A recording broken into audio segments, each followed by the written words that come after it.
اس نے ریلنگ پہ ہاتھ ٹکائے نیچے دیکھا جہاں ڈائننگ ٹیبل پہ تایا تائی بیٹھے ڈنر کر رہے تھے۔ دور سے علی بھی اسے ٹیبل کی طرف بڑھتا نظر آیا۔ اسے بس یہی تسلی کرنی تھی کہ شاذ وہاں بیٹھا تو نہیں۔ وہ دبے دبے قدموں سے سیڑھیاں اترتی نیچے آئی، ایک نظر ڈائننگ ٹیبل پہ بیٹھے نفوس پہ ڈالی اور آگے بڑھ آئی۔ ارے حیا، آؤ تم بھی ہمارے ساتھ بیٹھو۔ علی اسے دیکھتا کہنے لگا تو تایا تائی کی نظر اس پہ اٹھی۔ ارے میری بیٹی آئی ہے، آؤ کھڑی کیوں ہو؟ فیضان کا لہجہ ہمیشہ کی طرح نرم اور میٹھا تھا۔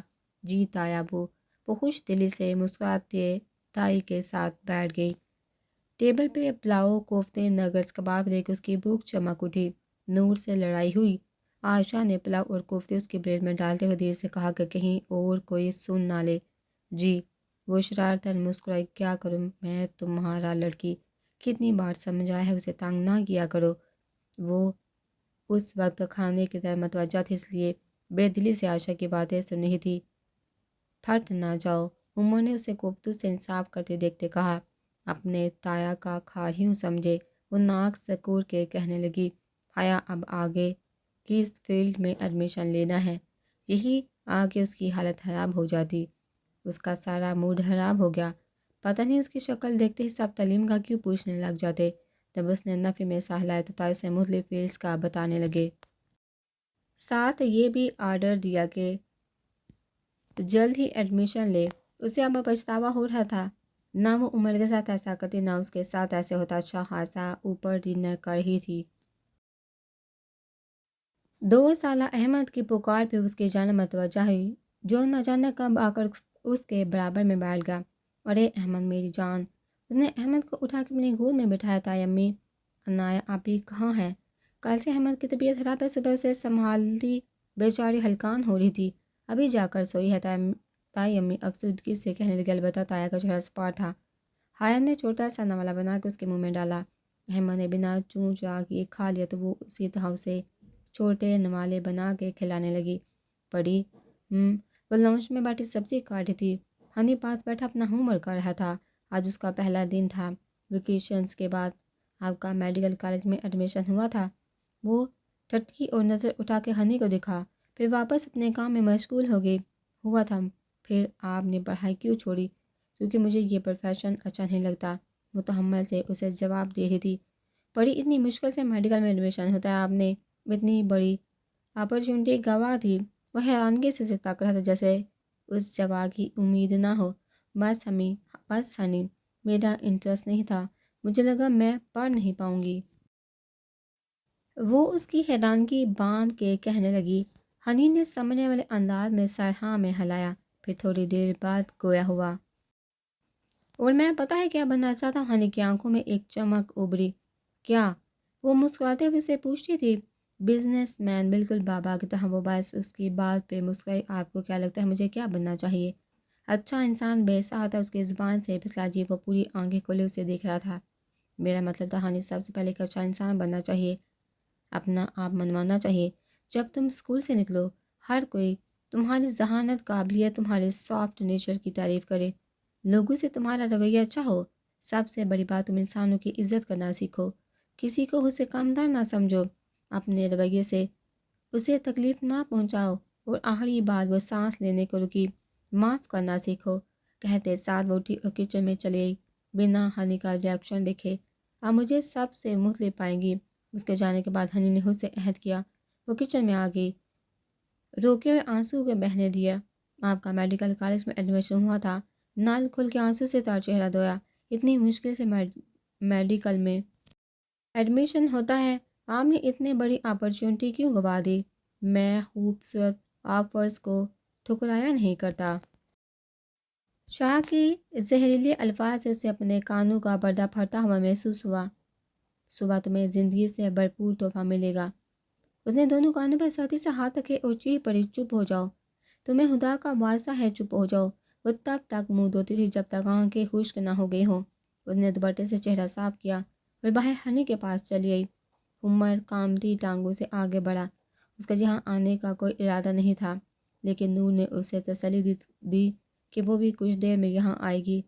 اذلان اتنا سخت مزاح نہیں تھا کہ عمر اسے دیکھ کے خوف سے کانپے، لیکن آج حیا نے انکشاف ہی ایسے کیے تھے کہ اذلان کا غصہ بچا تھا۔ عمر کو خاص کا فون والی بات سے ڈر تھا، اگر اذلان اس سے متعلق سوال کیا تو وہ کیا جواب دے گا۔ بیٹھ جاؤ بھائی، اذلان جو اسے کب سے کھڑا دکھ رہا تھا کہہ اٹھا۔ اذلان نے ہاتھ میں پکڑی بک ٹیبل پر رکھی عمر کی طرف متوجہ ہوا۔ اذلان کا نارمل موڈ دیکھ عمر کو تھوڑی تسلی ہوئی۔ بابا وہ اپنی صفائی میں کچھ کرتے اس سے پہلے اذلان بول پڑا۔ عمر آج تک تمہاری ایسی کوئی خواہش ہے جو پوری نہ ہوئی ہو؟ عمر نے نفی میں سر ہلایا۔ تو پھر کیا وجہ ہے ڈائریکٹ 3.5 سے 2.3 GB لینے کی؟ ایسی کون سے غم ہے تمہاری زندگی میں، بتاؤ مجھے۔ عمر نے تھوک نکلا اس کے پاس اس سوال کا جواب نہیں تھا۔ کوئی نہیں بابا، وہ اپنے پاؤں کو دیکھتے ہوئے بولا۔ عمر مذاق مستی اپنی جگہ، لیکن پڑھائی کے معاملے میں کوئی رعایت نہیں برتوں گا۔ تمہیں اندازہ بھی ہے تمہاری GB کتنی گری ہے؟ اب کان کھول کے سنو، مجھے تمہارا بہترین رزلٹ چاہیے۔ اس سیمسٹر کا رزلٹ میں خود چیک کروں گا، آئی سمجھ؟ اذلان کا لہجہ تحکم بڑا تھا۔ جی بابا، وہ سر جھکائے شرمندگی سے گویا ہوا۔ اور اگر رزلٹ اچھا آیا تو تم میری کار یونی لے جا سکتے ہو، لیکن کبھی کبھی سچی ہو۔ تھینک یو بابا۔ اس کا بات چلتا اذلان کا منہ چوم لیتا۔ وہ خوشی سے کہتا باہر جانے لگا کہ نور سے ٹکراتا بچا۔ کیا ہوا؟ نور کے ہاتھ سے کپ گرتے گرتے بچا۔ کچھ نہیں مما، بائے، میں واک کرنے جا رہا ہوں۔ وہ نور کی پیشانی پہ بوسہ دے کر چلا گیا۔ حالے سب گھوڑے پہ سوار رہتے ہیں۔ نور بڑبڑاتی ہوئی اندر آ گئی۔ اسے خوش دیکھ اندر سے مطمئن ہو گئی تھی۔ آپ نے کیا کہا عمر سے؟ وہ کافی خوش دکھائی دیا۔ چائے اذلان کے سامنے رکھتے ہوئے اس نے پوچھا۔ اس کو چھوڑو تم بتاؤ کیسے خوش ہوگی؟ اذلان نے گہری نظروں سے اسے دیکھتے ہوئے کہا۔ ناراض کیا ہی کیوں؟ غلطی ہوگی؟ اس کے لہجے کی ندامت نور کو صاف نظر آ رہی تھی۔ بار بار غلطی نہیں ہوتی، چائے ٹھنڈی ہو جائے گی، پی لیجیے گا، کہہ کے وہ چل گئی۔ اذلان بے بسی سے اس کی پوچھ دیکھتا رہا۔ ہر نماز میں اس کے لبوں پہ بس ایک ہی دعا رہتی، اپنے بھائی کی سلامتی۔ ابھی وہ خدا کے حضور رو رو کر اپنے بھائی کی زندگی کی دعا مانگ رہی تھی، جہاں بھی ہو اللہ کے حفظ و امان میں ہو۔ کاہلی شاگار لٹا تھا، اسے اس بات کا علم ہو گیا تھا جب بھی وہ کہیں جاتا اسے امان سے متعلق کوئی خبر ملتی۔ کل وہ مایوس ہو کر لوٹا تھا، جس کا مطلب امان ابھی اس کے ہاتھ میں لگا۔ کل ڈرائنگ روم سے گزرتے اس نے شاہ کی باتیں سنی تھی۔ وہ کسی پہ برس رہا تھا، اسے غلط انفارمیشن دینے کے لیے۔ وہ آدمی شاہ سے اپنی غلطی کی معافی مانگ رہا تھا اور کہہ رہا تھا جلدی امان کی لاش ان کے سامنے ہوگی۔ تب سے جائے نماز پہ بیٹھے اللہ سے دعائیں کر رہی تھی اور نماز پڑھ کے اٹھی کی یکدم لڑکھڑا گئی۔ دو مضبوط باہوں نے اسے اپنے حصار میں لیا۔ ماما، بابا، ماما کو کیا ہوا؟ ہوش و ہوا سے بیگانہ ہونے سے پہلے اسے ہنی کی آواز سنائی دی۔ شاہ نے اسے بر پہ لٹایا۔ ہنی، ایک گلاس دودھ کا لے کر آؤ۔ ہنی نیچے چلا گیا۔ کچھ دیر بعد ہنی آیا، ساتھ ملازمہ بھی تھی۔ شاہ نے اسے اٹھایا، پہنچ کر اس نے آنکھیں کھولی۔ شاہ نے گلاس اس کے لبوں سے لگایا۔ بھوک اتنی شدید لگی تھی کہ پورا گلاس خالی کر دیا۔ صبح سے کچھ کھایا نہیں؟ کیوں؟ لہجہ سخت تھا۔ جب بھی کچھ کھاتی ہوں کچھ دیر بعد وامٹنگ ہو جاتی ہے۔ ملازمہ کھانے سے بڑی ٹرے لا کے چلی گئی۔ ہنی بھی ساتھ شاہ نے اس کے لیے کھانا منگوایا تھا تاکہ اپنے سامنے کھلا سکے۔ کھاؤ۔ وہ چپ چاپ کھانے لگی۔ ہنی نے بھی اس کے ساتھ کھایا۔ شکر کہ کچھ دیر میں شاہ چلا گیا، وہ شاید اسٹڈی میں تھا۔ وہ ٹرے لا کے کچن میں چلی، ہنی کے لیے دودھ گرم کیا اور اپنے لیے چائے بنائی۔ پہلے گرم دودھ ہنی کو دیا اور اپنا کپ وہیں لا کے شاہ کی چائے اسٹڈی میں لے آئی۔ چائے رکھ کے جانے لگی جب چائے کی آواز اس کے سماعتوں سے ٹکرائی۔ تم جیو مرو، آئی ڈونٹ کیئر، مجھے میرا بچہ صحیح سلامت چاہیے، انڈرسٹینڈ؟ جی، جاؤ۔ مما مما مما مما۔ وہ گلابی ٹراؤزر اور شرٹ میں ملبوس اونڈے منہ بیڈ پہ لیٹی ہاتھ پاؤں چلا رہی تھی۔ اس کی چیخ اتنی بلند تھی کہ کچن میں کام کرتی ثانی کے ہاتھ سے فرائنگ سپون چھوٹ گیا۔ نور جو اذلان کے جانے کے بعد روم کی حالت درست کر رہی تھی، بھاگتی ہوئی حیا کے کمرے میں آئی۔ نور حواس بہتا سی حیا کی طرف بڑھی۔ کیا کیا کیا ہوا؟ نور کی گھبرائی آواز اس کے سماعتوں سے ٹکرائی۔ اسی پوزیشن میں لیٹی ہاتھ پاؤں چلا رہی تھی، ساتھ رونے کا مشغلہ بھی جاری تھا۔ عمر ایک بھرپور انگڑائی لیتا کمرے میں داخل ہوا۔ من الجنۃ والناس۔ حیا کو سالن میں دیکھتے اس کے قریب آ کر عمر نے پڑھ کے پھونکا۔ یہ کیا پڑھ رہے ہو؟ دماغ ٹھیک ہے تمہارا؟ نور نے اس کی حرکت پر ٹوکا۔ مما کیا ہوا؟ حیا کو گھبرائی ہوئی ثانی کمرے میں داخل ہوئی۔ ماما، اس پہ جن کا سایہ ہے۔ عمر نے دل سے نور و ثانیہ کے قریب آ کر سرگوشی کی، جیسے اگر حیا سن لیتی تو اس کے اندر کا جن اس پہ بل پڑتا۔ نور کا ہاتھ بے احتیاط اپنے دل پہ گیا۔ ثانی نے تھوک نکلا، اسے ویسے بھی ایسی باتوں سے ڈر لگتا تھا۔ چپ کرو، ایسا کچھ نہیں کہتے وہ حیا کے پاس ہے اسے سیدھا کیا۔ وہ اب اٹھ کے بیٹھ چکی تھی اور ہونہار نظروں سے عمر کو گھور رہی تھی۔ ماما یہ دیکھیں، انہوں نے کیا کیا ہے میرے بال۔ کہتے ساتھ وہ ہاتھوں میں چہرہ چھپائے رو دی۔ اس کے بال نیچے سے مختلف کلر سے ڈائی کیے گئے تھے۔ نور سر پکڑ کے بیٹھ گئی۔ دونوں نکمے ایک سے بڑھ کے تھے۔ پڑھائی کے علاوہ دنیا بھر کا کام کروا لو ان سے۔ عمر نور غصے کی شدت سے دانت پیستے ہوئے بولی، ماما کیا میرے پاس اتنا فالتو وقت ہے کہ اپنی نیند حرام کر کے اس کے بال ڈائی کروں؟ وہ ہفکی سے حیا کو دیکھتے کہنے لگا، جسے ثانی چپ کرنے کی کوشش کر رہی تھی، ٹھیک ہے تم نے نہیں کیا نا، اب اذان سے بات کرنا۔ وہ کہہ کے اٹھی کہ عمر اس کی راہ میں حائل ہو گیا۔ ماما ماما رکے، کل اس نے کیا حرکت کی تھی بھول گئی آپ؟ اس کی وجہ سے بابا کے سامنے اتنی شرمندگی اٹھانی پڑی۔ نور غصے سے اٹھ کے عمر کے قریب آئی۔ چپ، بالکل چپ، ایک لفظ نہیں بولنا۔ حرکتیں خود کی تمہاری ایسی ہیں۔ اس نے کوئی جھوٹ نہیں بولا سچ ہی کہا تھا نا۔ تمہارے بابا تمہاری ہر خواہش پوری کرتے ہیں، دن رات تم لوگوں کے لیے محنت کرتے ہیں، اور تم یہ صلہ دے رہے ہو ان کی محبت کا۔ نور نڈھال سی بیڈ پہ بیٹھ گئی۔ حیا اب اپنا غم بول کے نور کو دیکھنے لگی، جو ان دونوں کی وجہ سے پریشان تھی۔ حیا کو اس وقت عمر پہ شدید غصہ آ رہا تھا۔ ماما آئی ایم ریئلی سوری، میں بس چھوٹا سا مذاق کر رہا تھا، بٹ ماما میں شرمندہ ہوں، آئندہ ایسا نہیں ہوگا، sorry mama, give me last chance please. Umar گھٹنوں کے بل بیٹھا نور کے ہاتھ تھام کے بولا، اٹھو فریش ہو کر آؤ، پھر ثانی اور حیا کو شاپنگ کرانے لے جاؤ، لیکن ماما میرے بال۔ وہ بڑھائے ہوئے لہجے میں بولی۔ عمر سال کو جانے لگا، واقعی چھوٹا سا مذاق اسے مہنگا پڑ گیا۔ حیا نیچے سے ہے، اتنا فرق نہیں پڑتا، تم حجاب باندھ لو، اور اب بنا چونک جا سب ناشتے کے لیے نیچے اور میں انتظار کر رہی ہوں۔ کہتے ہی نور نے حیا کا بلینکٹ اٹھا کے طے کیا اور اسے الماری میں رکھ کے نیچے آ گئی۔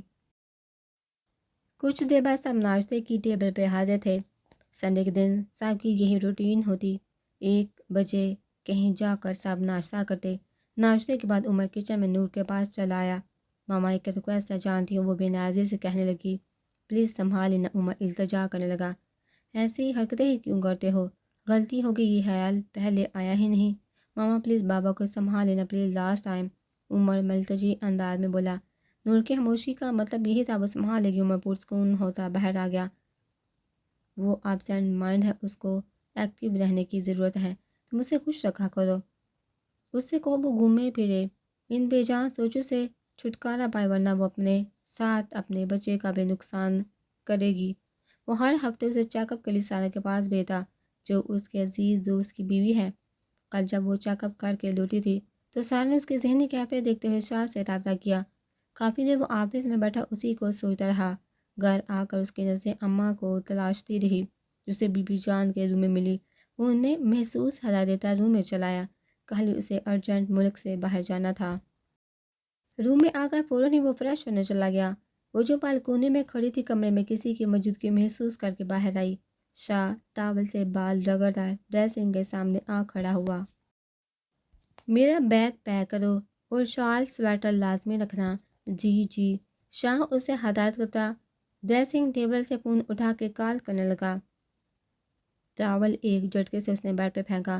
شاہ کی گفتگو کچھ ایسی تھی کہ نہ چاہتے ہوئے بھی وہ سن رہی تھی۔ وہ کسی کو پھانسی لگوانے کی بات کر رہا تھا۔ کورٹ سے آرڈر آ گئے ہیں اور مجرموں کو کل صبح پھانسی لگائی جائے گی۔ شاہ نے اسے محتاط رہنے کی ہدایت کر کے کال کاٹ دی۔ اس نے بیگ پیک کر کے ملازمہ کے ہاتھ نیچے بھیج دیا۔ شاہ قدم اٹھاتا اس کی طرف بڑھا۔ وہ بیڈ کے پاس کھڑی گیلا ٹاول اٹھا رہی تھی جب شاہ اس کے قریب آیا اور بہت نرمی سے اس کے گال سے لائے۔ اس نے اپنی آنکھیں بند کر لی۔ کیا کچھ نہیں یاد آ گیا یہ لمس؟ اپنا خیال رکھنا اور ہنی کا بھی وقت پہ کھانا کھا لینا اور ٹیبلٹس لینا مت بھولنا۔ سارا کا کہنا تھا تم دن بہ دن کمزور ہوتی جا رہی ہو اور مجھے میرا بچہ صحت مند چاہیے۔ اس نے جھٹ اپنی آنکھیں کھولی۔ آنسو روانگی سے اس کی آنکھوں سے بہہ نکلے۔ آج وہ اسے اپنے رویے سے حیران کر رہا تھا۔ اس نے بہت نرمی سے اس کے آنسو اپنے بوروں سے صاف کیا اور اس کی پیشانی چومی۔ کسی کے لیے یہ آنسو انمول ہوتے ہیں، کس کے لیے؟ نہ جانے کہاں سے اس میں ہمت آ گئی کہ اس نے سوال کر لیا۔ آپ کی بات وہی سرد لہجہ، وہی اجنبی پن۔ وہ اس کی بات کا مفہوم جان گئی۔ آنسو انمول ہوتے تھے، اب نہیں ہے۔ لیکن اب یہ آنسو تو اس کا مقدر بن گیا ہے، لیکن انہیں پوچھنے والا پتھر بن چکا ہے۔ وہ اپنا لمس چھوڑ کر جا چکا تھا، وہ دھندلا ہی آنکھوں سے دور جاتے اس کے چوڑے وجود کو دیکھ رہی تھی۔ اثر کے نماز پڑھ کے وہ شاگی وارڈروب سیٹ کر رہی تھی کہ ہنی خامتا ہوا اس تک آیا۔ ماما جلدی ہے، مجھے آپ کو کچھ دکھانا ہے۔ ایسے ہی بتاؤ ہنی، ابھی میں کام کر رہی ہوں۔ اس نے طے شدہ کوٹ الماری میں رکھا، نہیں آپ جلدی میرے ساتھ نیچے آئیے۔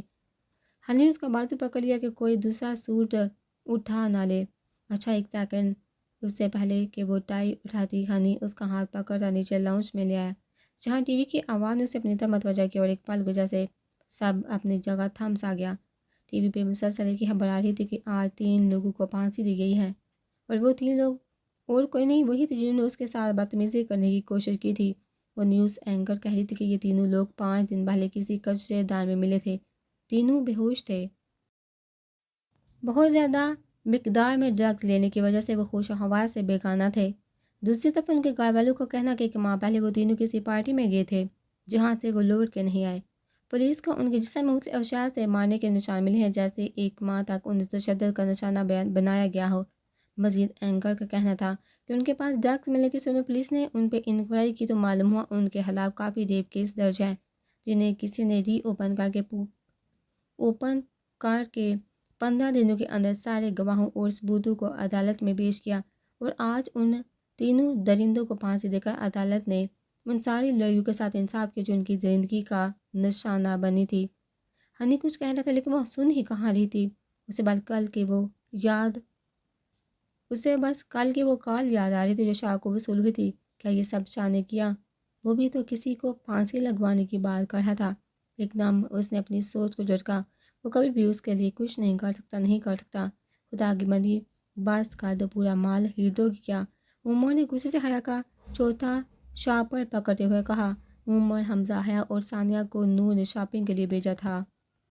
وہ شام کے نکلے تھے اور اب رات ہونے کو آئی تھی، لیکن حیا اور ثانیہ کی شاپنگ مکمل ہونے کا نام نہیں لے رہی تھی۔ ابھی تک حیا نے اپنے لیے برائڈل ڈریس تک نہیں لیا۔ بھائی ابھی تک میں نے ڈریس ہی نہیں لیا۔ حیا کی معصومیت کی انتہا تھی۔ وہ آنکھیں بڑبڑاتی معصومیت سے کہنے لگی، تو یہ سب کیا ہے؟ وہ بائی الکریم کی نیو ونٹر کلیکشن آئی ہے، ختم نہ ہو جائے اس لیے پہلے لے لے۔ وہ خوشی سے چاہتے ہوئے بولی، کیا؟ وہ دبی دبی آواز میں چیخ اٹھا، تم لڑکیوں کا دماغ کیا گھٹنوں میں ہوتا ہے؟ آئی مہارانی شاپنگ کی شادی کرنے ہیں اور لے کر ونٹر کلیکشن جا رہی ہے۔ کیا کرتے ہو اتنے کپڑوں کا؟ کہیں باہر جا کے سستے داموں میں بیچ تو نہیں آنا؟ عمر کا دماغ گھوم گیا، وہ پاگلوں کی طرح سے ہوار کر رہی تھی، کبھی اس شاپ تو کبھی دوسری شاپ۔ 3 گھنٹے ایک ڈریس کا پوسٹ مارٹم کرنے کے بعد بھی میڈم نہ لینی دوسری ہے۔ بیچنے کی ضرورت آپ کو ہے، مجھے نہیں۔ آپ تو الٹا بہن کے پیسوں پہ جیتے ہیں۔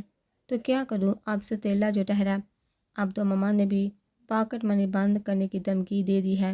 اچھا کہ مجھے فون نہیں دیتے تھے نا، بالکل صحیح ہوا آپ کے ساتھ۔ اچھا صحیح ہوا میرے ساتھ ہی کیا؟ اب یہ بیگ خود اٹھانا۔ عمر نے سارے شاپرز نیچے پھینک دیے اور دیوار سے ٹیک لگا کے کھڑا ہو گیا، آنکھیں پھاڑ کے اس کی حرکت دیکھنے لگی۔ مال میں سب کے سامنے وہ اس کی بےعزتی کر رہا تھا۔ کیا ہوں آنکھیں پھاڑی کیا دیکھ رہی ہو؟ بلاؤ اپنے میر بھائی کو نمبر 2۔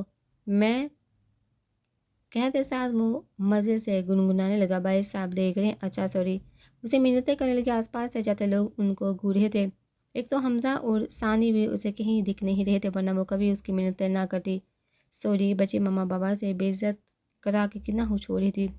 اور کیا کہا تھا بابا؟ ابھی ڈانٹیے نہ، مزہ آ رہا ہے۔ اور مجھے یاد آیا، اسے اگلے پچھلے سال بدلے آج ہی لے رہا تھا، پتہ نہیں کیا کیا یاد کروا رہا تھا جو اسے خود کو یاد نہیں۔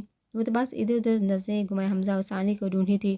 عمر نے اسے تپانے کے لیے جیب سے نیل کٹر نکالا اور اپنے ناخن کاٹنے لگا۔ حیا اس کا رد عمل دیکھ کے رونے والی ہو گئی۔ بابا کا نمبر 2، میری آج کی کلاس کا ٹائم لے لو ان سے، اسی وقت گھر پہنچیں گے۔ اسے ضد کرتا اپنے کام میں مصروف رہا۔ بھائی اب کیا ہو سکتا ہے، کیا چاہتے ہیں آپ؟ اس کی بات کرتے ایک دم غصے سے بولی، لیکن عمر سن ہی کہا رہا تھا۔ وہ کافی دیر اس کی منتیں کرتی رہی، آخرکار عمر ایک فیصلے پہ آن پہنچا۔ ٹھیک ہے، اپنا کریڈٹ کارڈ مجھے دو، اب صرف تم برائڈل ڈریس ہی دو کہ باقی تمہارا یہ بھائی ہے نا، خرچ کرنے کے لیے ہر مجھے بھی تو بہن کی شادی کے لیے ڈریس لینا ہے۔ عمر نے شاپنگ بیگ اٹھاتے ہوئے کہا اور وہ پیر پڑتے اس کے پیچھے چلنے لگی۔ وہ دونوں بیٹھے مووی دیکھ رہے تھے، ساتھ ہنی اپنا ہوم ورک کر رہا تھا کہ اچانک اسے ٹائم کا اندازہ ہوا اور اسے کہتا اٹھ کر اب ماما چلیے باہر لان میں واک کرتے ہیں۔ اس کی بات کا کیا جواب دیتے سمجھ نہیں آ رہا تھا۔ اسے لان میں جانے کی پرمیشن نہیں۔ ہنی وہ مجھے واک نہیں کرنی، میرا بالکل دل نہیں چاہ رہا۔ وہ ٹی وی بند کر کے اٹھی۔ اسے ابھی عشاء کی نماز پڑھنی تھی۔ ماما بابا نے کہا تھا آپ کو روز اسی ٹائم واک کرنی ہے، بابا نے کہا۔ وہ سوچ میں پڑ گئی۔ اماں نے اسے نہیں بتایا۔ ہاں لیکن کل اسکول ہے تمہارا، سو گے کب؟ اچانک جلد آنے میں اس نے پوچھا۔ ماما ابھی 10 بجے ہیں، 11 تک سو جاؤں گا۔ اب چلیے اوکے۔ وہ اٹھ کھڑی ہوئی۔ شاکو کے آج دوسرا دن تھا۔ شاہ کے جانے کے بعد وہ سکون سے رہنے لگی۔ پورا دن ہنی اس کے ساتھ ہوتا۔ ہنی میں تو اس کی جان بستی تھی۔ گزرتے دن کے ساتھ وہ ہر روز کی اہمیت اسے جتاتا کہ وہ اس کی زندگی میں کتنی اہم ہے۔ وہ جب کوئی کام کرے ہنی بھی اس کے ساتھ کام کرنے آ جاتا۔ وہ منع کرتی رہتی لیکن وہ اس کی ایک نہ سنتا۔ کبھی وہ بھنڈی کاٹ رہی ہوتی تو وہ بھی چھری لے کر آ جاتا۔ جس طرح وہ سبزیوں کا حشر نشر کر کے رکھ دیتا وہ اس کی کارروائی پر ہنستی چلی جاتی۔ لیکن ہنی کے اسکول جاتے وہ پورے دن میں اداسی سے گھومتی پھرتی۔ اسے کچن کا کوئی کام کرنے کی اجازت نہ تھی گھر کے سے اور نہ ہی گھر کے سے کام کرنے کی۔ بس چاہو ہنی کے کام وہی کرتی۔ ایک دو بار ہنی کے فرینڈز گھر آئے، اس نے ان کے لحاظ اہتمام کیا تھا۔ ہر چیز اپنے ہاتھوں سے بنائی، صاحب نے خوب انجوائے کیا۔ وہ ہر گیم میں ان کی جج بنی۔ وہ دن تھا جو چاہ کر بھی بھول نہیں سکتی۔ پہلی دفعہ تھا جب اس نے ہنی کو بے تحاشا ہنستے دیکھا۔ سب کے جانے بعد ہنی اس کے پاس آیا۔ Mama you are the sunshine of my life. Honey نے اس کے دونوں ہاتھوں کو اپنے ہونٹوں سے لگاتے ہوئے کہا۔ اس نے ہنی کی پیشانی چومی۔ رات میں جب اسے اسٹوری سنا رہی تھی تو ہنی کے بعد اس کے گال ٹماٹر کی طرح سے رہ گئے۔ ماما میری بہن کب آئے گی؟ بہن کے نام پہ وہ بری طرح چونکی۔ ہاں بابا نے کہا ہمارے گھر میں ایک بیبی آنے والا ہے۔ ہنی کے بال میں اس کے چلتے ہاتھوں کے اور وہ آنکھیں مودے بازو آنکھوں پہ رکھے لیٹ گئی۔ ماما بتائیے نا۔ ہنی اس کی آنکھوں سے بازو ہٹایا۔ بہت جلد وہ اس کی معصوم شکل دیکھ کے مسکرائی۔ لیکن کب آئے گی؟ میں اسے بہت مس کرتا ہوں۔ ہاں ہاں ہاں وہ ہنسی۔ آپ کی بہن یا بھائی جلدی آئے گا؟ آپ نے اس کا نام سوچا نہیں؟ پہلے نام تو سوچ لو۔ اچھا وہ سوچ میں پڑ گیا، پھر بولا پری وہ آپ کی طرح ہوگی نا؟ نہیں وہ تمہارے دوست ہے نا، عشا اس کی طرح ہوگی۔ وہ جانتے تھے ہنی کو عشا بالکل پسند نہیں اور عشا ہر وقت ہنی کو تانگ کرتی ہے، لیکن ہنی کو تانگ کرتی تھی۔ نہیں وہ بھوتنی کی طرح نہ ہو، ایسا نہیں بولتے عشا۔ ہنی عشا اچھی ہے لیکن نہ سمجھ ہے اور مجھے میرا بیبی بالکل تمہاری طرح چاہیے۔ وہ بالکل میری ہنی کے جیسا ہوگا۔ سچی مچی ہنی کی بہن کے مطالبے پہ ایک پل اسے لگا جیسے کسی نے اسے گہری کھائی میں پھینکا ہو۔ اس کے بارے میں انگلی چلاتی بغور سے تک رہی تھی۔ وہ بالکل شاہ کے کاربن کاپی تھا۔ چہرے کا ایک ایک نقش شاہ کا چرایا ہوا تھا۔